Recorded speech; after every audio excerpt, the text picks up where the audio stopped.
So, I want to jump right into this. I'd like to start with, obviously, this song is in a play. It's in a play called Baker's Wife, and it's about a woman's journey to making a choice. But the metaphysical undertones of this is what I want to talk about today, which is each and every one of us is the meadowlark. And I'd like you to just put yourself in that position and recognize that this song starts with the meadowlark having this magnificent voice, this incredible gift inside of it, and yet it is blind. When I really think about this song and when I break it apart, I recognize that so many of us go through our entire lives blind. Blind to the one truth that could set us free. And that's the truth of our identity of who we are. So that there is a portion of us that is blind. And this song, for me, really is the story of the awakening to the brilliance that is you. The true voice, your voice that you have, the true voice you have to speak. So what I find is that we are blind to the magnificence of who we truly are. Not totally blind. Don't we see it in glimpses? Aren't there moments when you see yourself and you're just like, oh my God, that's me? Or is that just me? And those moments, unfortunately, are moments as opposed to an overriding belief and an understanding of who we are. Even in the face of things that may say to us, you are not so fabulous. Anybody have any of those things go on in their life? Yeah, you're not so fabulous here, folks. And yet, we're blind. We really are blind.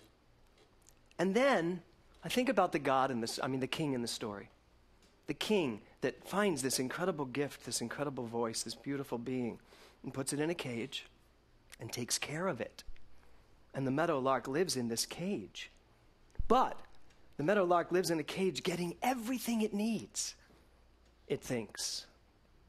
How often do we in life look at ourselves and feel content with what we have, and even a bit afraid to go beyond our contentedness for something that perhaps we're afraid we can't really have or can't really be? How often, if we really took a look, how often would we find ourselves living in a caged existence? Living in an existence where we have barriers and walls. Living in a world where we're comfortable, all of our needs are met, everything we could ever possibly want is right there for us. We're fine. I am fine. And yet, I'm living in a cage, and I'm blind. Because the world is not meant to live in caged. And it's not meant to live in with barriers and boundaries and fears and doubts and uncertainties. The world is meant to be lived in with abandon, like a meadowlark that soars through the sky, like anything that is free to be who it is. So, within this blindness, within our contentedness, within our comfortableness, something or someone comes along and shows us something else. Do you remember that moment? I remember the moment I first heard New Thought. I remember when I first went into Unity of New York and heard Eric Butterworth speak. And I remember sitting in the midst of 1,500 people and talk about Our Lady of Musical Comedy. It was all around me. Every actor in the city seemed to be in this place listening to Eric Butterworth speak. And I remember when he said, in only the way Eric can, that the truth will set you free and who you are is bigger than what you're envisioning right now. And I remember sitting there feeling like the entire Avery Fisher Hall just vanished. And I was sitting all alone saying, what have I been thinking up to this point? Who am I? Who am I? That proverbial question that we all eventually must stand and ask ourselves. Who am I? And then not answer it with a litany of things that I've done, or things that I've created or accomplished, or physicalities that I possess. But who am I? And that was my journey.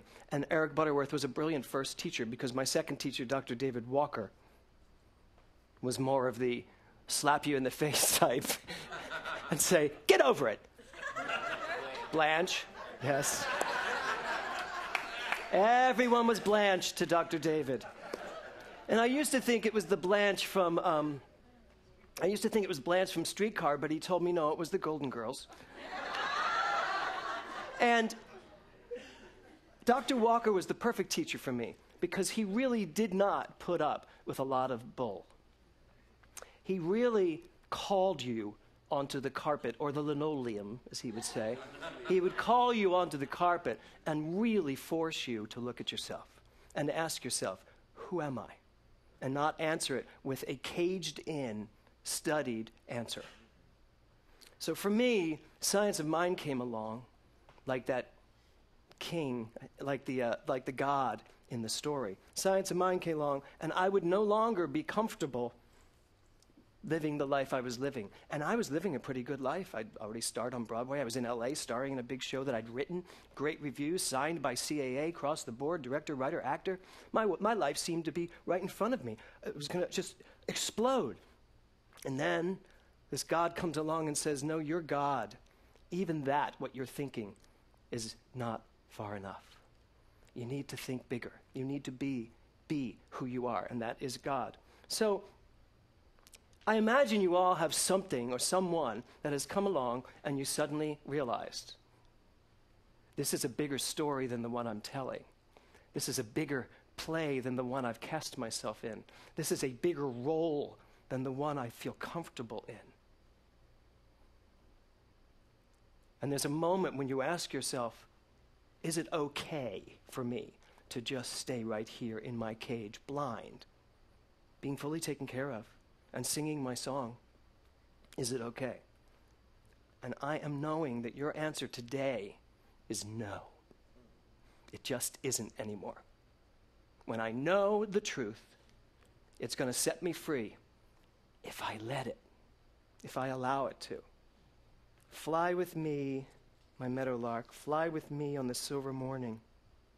Past the sea where the dolphins bark, we will dance on the colored beaches, make a feast of the plums and peaches, just as far as your vision reaches. Fly with me, the God says. God in you says, fly with me. So the question is, how far does your vision reach? How far can you vision your life? How far can you see yourself going on this plane of action? What have you done with the truth that you know as you know it? I love in the story, he says, but the meadowlark said no, for the old king loved her so, she couldn't bear to wound his pride. I don't know that I ever really understood that part of the song, but I do now. And of course, you know what happens. As soon as you're asking yourself to know something, the world conspires to show it to you in spades. Did you ever find that? When you need it. So the last few days in CPR, in my program, I've been asked some questions that have been pretty strong. Questions that have been pretty powerful questions to answer. And they were asked with great respect, I have to say. It wasn't a bunch of questions about, this doesn't work for me, I don't believe you. It wasn't any of that. It was, I want to believe what you're saying, and I don't. Can you tell me why I should? Can you show me why I should? And it's right here in this quote here. The meadowlark said no, for the old king loved her so she couldn't bear to wound his pride. For me, that's what happens when we go back to the old way of thinking, that God is something outside of myself. When we go back to the old way of thinking that there is some entity that requires me to respect and love it and honor it, even to the point where I will take away from myself. Even to the point where I will not be all I am meant to be, because there is something else that I must look at and look up to, as opposed to who I truly am. So I say no. Because God loves me so that I will spend my entire life staying lowly and honoring that which is above me. Couldn't bear to wound his pride? God is not proud. God is not sitting somewhere asking me to make him feel bigger. God does not need me to love it so much that it feels loved. God is not so petty as to ask me to suffer the indignities of a life that is not lived just so it feels as its life is lived fully. That just can't be. Because that's not who God is. And in this song, that's not who God is. God shows up and says, you know what? Let me take your blindness away from you. Poof, you can now see. And now that you can see, let me ask you, fly with me, come with me, beyond anything you could ever imagine. There was a blog that said it was arrogant to think of self as God, as though we would wound God. And what happens is we stuff our greatness in us, purporting that we are honoring God doing that. And I am just here today to tell you, my dear, dear, dear friends, you do not honor God by holding back. I don't honor God by holding back. There's a part in the story, of course, in the song, where she says that in honoring the king, she decides not to follow her God. And so when the king shows back up, she has died. I think we die a little death every time the truth shows up and we don't follow it. We don't fly to it. I think we just die a little bit every day when we have dreams in us that are unrealized. I think we die a little bit every day when we say to ourselves we can't regarding anything when we know we can. Now I stand here starry-eyed and stormy. Just when I thought my heart was finally numb, a beautiful young man appears before me, singing, come. Oh, won't you come? I know why I'm touched when I hear those lyrics, because there is a beautiful young man. We sang it earlier, you are the face of God. Every time I remember who I am, there is a beautiful young man before me, and it's me. And it's saying to me, come with me, fly away. Don't look at all this. Don't pay attention to all this. Don't spend your time worrying and kvetching about all this. Come with me, fly away.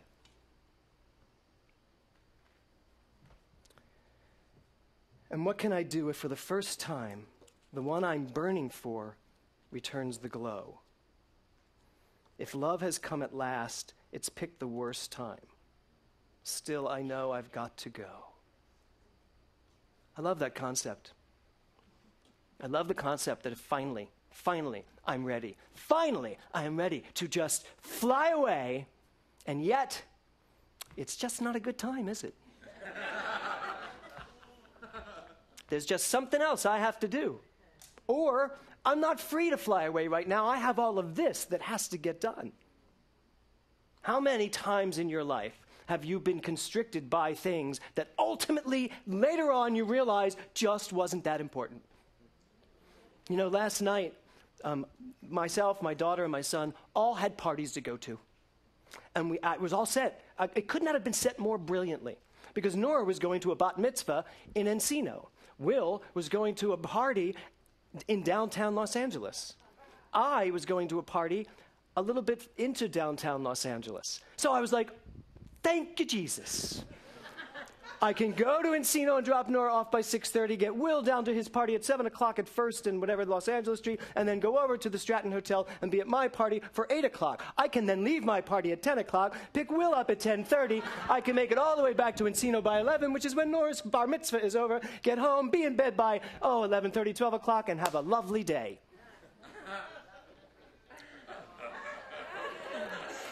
Until Nora got a fever and needed to stay home. And since I'm really one father, and you know, we usually have two dads and two moms. Well, one mom is out of town, and one dad is out of town, and one other mom was off doing something, and I was solo. So I had to tell my son that he couldn't go to his party, and I couldn't go to my party. And Nora was fine because she wasn't feeling well, and she wanted us all to stay home with her. And we did. And in my heart, I'm saying to myself, and I know this song is like reverberating through my head the last few days, and I'm like, you know what? It always feels like the worst time for anything to happen. It always feels like life is coming along and just killing our plans. Do you ever feel that? Killing our plans. But you know what? My plans are not my dreams. My plans are not my desires. And frankly, God has some plans for me that I should just shut up and listen to. And just be available to hear them. Because let me tell you what happened. Nora's fever went down, of course. And I said to her around 8 o'clock, I said, we could still make this happen. The perennial, I could always make it happen.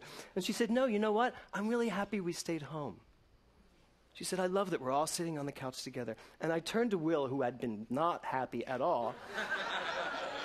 And I said, how are you feeling? He went, I have to admit it, I'm really having a good time. He said, and I also recall now that my party didn't serve dinner. And I would have left here without having dinner. And I don't like to be hungry. And so the three of us sat on our couch watching some inspiring movies and just having this beautiful family night. The plans might have gotten screwed up. But what needed to happen for all of us happened. So what if suddenly for the first time I am standing in my life allowing God to take me on the journey, allowing God to do what it does. So she sings in the song, I know I've got to go. I know I got to go. And the final lines of this song, she says, I won't let tomorrow find me back this way. Which, when I read, of course, I thought of you, Curtis. I won't let tomorrow find me back this day. How often do you let the past drag you back to it? And I know we all do. And maybe today we can all say enough of that. Not letting the past drag me back to it. I don't ever come this way again. Curtis will never be this way again. You're never going to be this way again. You will never come any way again. You will always be where you are with new eyes, with the capability of new ideas, with the capability of really tapping into the God that you are. So you're never going to go back. And then this line, before my past once again can blind me, I'm going to fly away.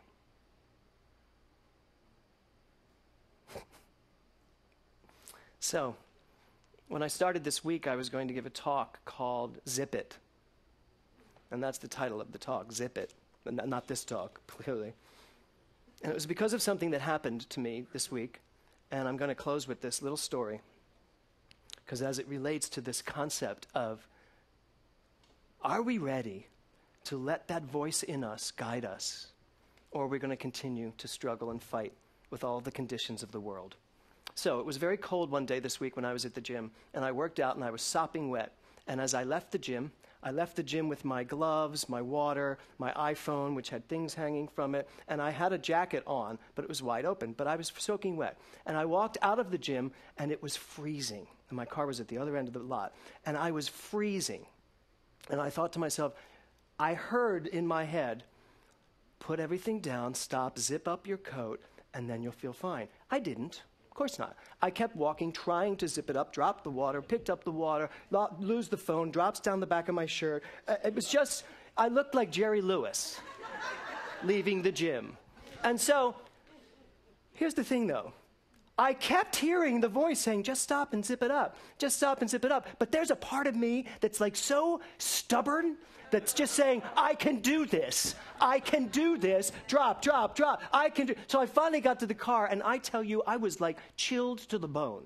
I got in the car like, and I sat there, and the first thing I thought was, this will be a good talk.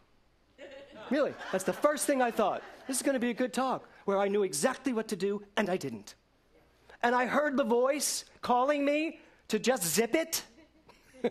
Think about that. Zip it. And that's what it was telling me to do. And I didn't. And then the very next day, someone wrote on our CPR blog about this thing called the Wigglers. How many of you know what the Wigglers are? Okay, you are going to love the fact that I'm going to give you a basketball reference. Wigglers are the people that sit behind the basket so that when someone goes to throw it, they all get up and distract it. Isn't that fascinating? So, for the rest of the week, I kept saying, I am done with the Wigglers in my life. How many Wigglers are in your life? How many conditions show up going, look at me, look at me. And you spend the whole day looking at it, right? And yet, there's something in you, the truth, saying, come over here and zip it. Really. So the entire week I kept going, wiggler. Oh, that's a wiggler. Oh, there's a wiggler. And there are people that are wigglers too. Do you have any people that are wigglers in your life? There are people that just take every ounce of your energy. Of course, I don't have any, but I decided this week, I am done with the wigglers. You done with the wigglers? Now, here's the thing, though. In order to be done with the wigglers, you have to be willing to open your eyes and not be blind. In order to be done with the wigglers, you have to be willing to get away from your cage, to step away from your boundaries. Because here's what the wigglers are all about: keeping you comfortable in the things that hold you back. Keeping you comfortable, focusing on the things that do not move you forward. So the first thing you have to figure out is, what are those things? What are the things that stop me from pursuing what it is I'm here to pursue? And then you have to be willing, like the meadowlark, to hear that part of you that knows who it is, to hear the God in you, to hear that voice that's saying, fly away. Because I'm here to tell you, especially here on New Member Sunday, there is that within you, there is that inside of you that has not even begun to be tapped yet. There is a power in you, there is a creativity in you, there is a success in you, there is a health in you and a vibrancy in you that has not been tapped yet. And I don't care how old you are, I don't care what you've gone through in your life, I don't care what you have or have not been able to accomplish by this point in your life, I don't care about any of those wigglers. Nor should you. There is a truth. And the God in you is saying, you are me, I am you, let's fly. So in honor of this brilliant song, and thank you, Stephen Schwartz, for all the metaphysics you bring to the world. In honor of that in you that is ready to sing, that is ready to fly, and in the honor of all of us being one thing and knowing that when you hear something, it's from the one mind of God, I'm here to say to you, fly with me, my meadowlark. Fly away on a silver morning. And I guarantee you, if you do this, you will find that beautiful young boy or girl right there in front of you, because it's in the mirror. It's ready for you to just look and see who you are. And when you can say, I am that which thou art, and know what that means and live, then, as Eric Butterworth concluded every one of his talks, then the truth will set you free. Namaste.